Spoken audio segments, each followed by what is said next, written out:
రోజున ఒక తల్లి చర్చిలో ప్రేయర్ చేస్తూ ఉందంట. తన ఇద్దరు కొడుకులు, భర్త చనిపోయాడు.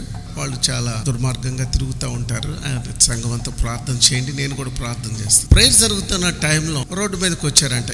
ఫస్ట్ అన్న వచ్చాడు. లోపలికి లైట్ గా వర్షం ఏదో పడతా ఉంది. వెంటనే అతను అనుకున్నా అంటే ఇక్కడ ప్లేస్ కూడా లేదు, చర్చికి వెళ్ళి కూర్చుందాం, నా చెడ్డ కార్యక్రమాల ప్లాన్ అంతా కంటిన్యూ చేద్దాం అనుకున్నాడంట. అక్కడ దేవుని యొక్క వాక్యము అతన్ని దర్శించింది. పరిశుద్ధాత్మ అతని హృదయంలో ప్రవేశించి తన పాపినని గ్రహించి పశ్చాత్తాపడి తన జీవితాన్ని ప్రభువుకు అప్పగించుకున్నాడు. వాళ్ళ తమ్ముడు కూడా వచ్చాడు. అతను కూడా సేమ్ వర్షం వచ్చిందట. అతను కూడా అలానే చర్చికి వెళ్ళాడు. But mother is praying, the church is praying. అకస్మాత్తుగా ఆ యవనస్తుని మీద దేవుని ఆత్మ కుమ్మరించబడింది. తను పాపినని గ్రహించి పశ్చాత్తాపడి మారు మనసు పొందాడు. తర్వాత వారిద్దరు కూడాను సువార్త లేనటువంటి ప్రాంతాలకి రక్షణ సువార్తను ప్రకటించడానికి వెళ్ళారంటే ఆ తల్లి యొక్క ఆనందానికి ఏమైనా అవధులు ఉంటాయా?